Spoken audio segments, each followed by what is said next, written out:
Good morning, it's 8 minutes past 11 and I'm in Dixon Shopping Centre. I grew up, my first home was about less than a kilometre that way, and when I was 3 I moved 7 doors up. So I started at number 20, moved up to number 34. Yesterday I drove past there and my old home from ages 3 to 18 is now units, and that was always going to be a possibility. But the bit of parkland out the back, which was the compound for when they built the light rail here in Canberra, it's now been returned to as I remembered it from ages 3 to 18 and onwards. Many times came back. As recently as 4 years ago when I drove up to the front door, well, close to the front door, knocked, and the bloke who was renting the place at the time invited me in, asked me to have a look around, and we had a quick chat. And I continued on my way. It's later this morning or this afternoon, later this afternoon I'll go for a drive down the street. I won't knock on the front door because it's now units. There's far too many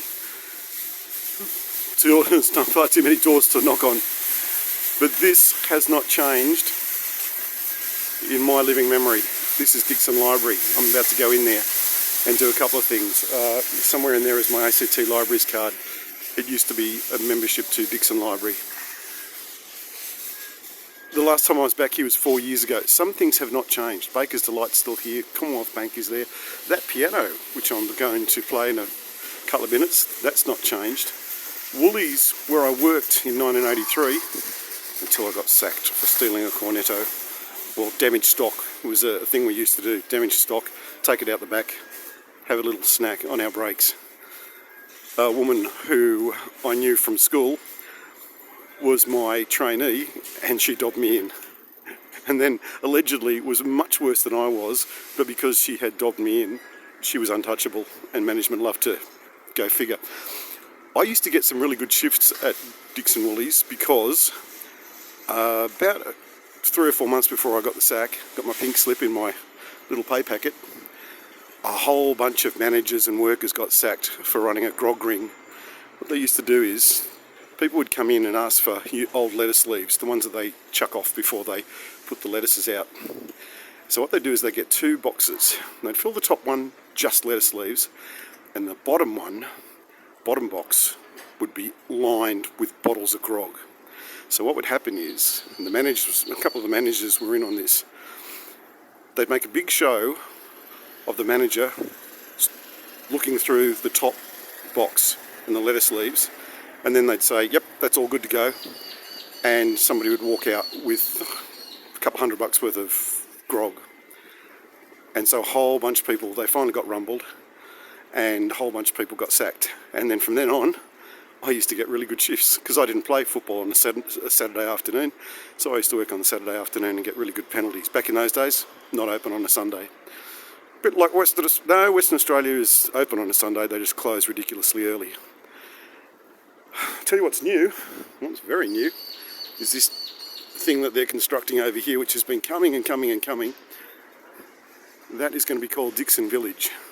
And I can tell because there's big signs up saying Dixon Village. I've got no idea when it's slated to open. I've gone for a bit of a walk around. JB Young's is now Dan Murphy's, and a whole bunch of other things have changed as well, but a lot has stayed the same. So it's nice to go away from home. It's nice to come back. And I firmly believe, and this is not mine, I've collected it from others, it's good to know where you come from because that gives you a good idea about where you're going to.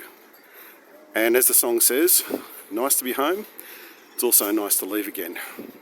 I'm currently standing on the grounds on the country of the Ngunnawal people, and I pay respects to all of the nations in this area. It's not just the Ngunnawal.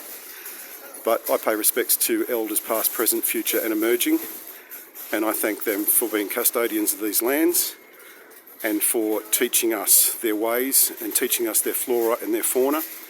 Mostly for me, their flora. It's kept me upright and fairly healthy. I'm going to say fairly, not very, but fairly healthy for the last little while. At the moment, my feet are tingling, and that should be a sign that maybe I'm a bit overdressed for the climate, or for the weather at the moment. but my feet are tingling, and that could be a sign that I'm in a little bit of physical distress. No. About a week or so ago, I absolutely soaked these dodgy old runners in Melaleuca and eucalyptus. So, and I'm also wearing woolen socks that I bought from a mob. Oh, they come from somewhere in New South Wales. Forbes. The mob from Forbes. I bought 6 pairs of very expensive wool socks. So I've got woolen socks on. I've got Melaleuca and eucalyptus coming up through my soles of my feet. And I've got all sorts of other stuff on me. And I only say that, again, to thank traditional custodians of this continent that we call Australia. I don't. They have a couple of flags. We have one, which I don't particularly like. But that's another story for another time. From Dixon Shopping Centre, outside Dixon Library, looking over the Woolies, it's Bill Quinn from Overheard Productions and a whole bunch of others, which I won't list off here, saying, see you when I'm looking at you. Bye for now. Got to go and play a piano.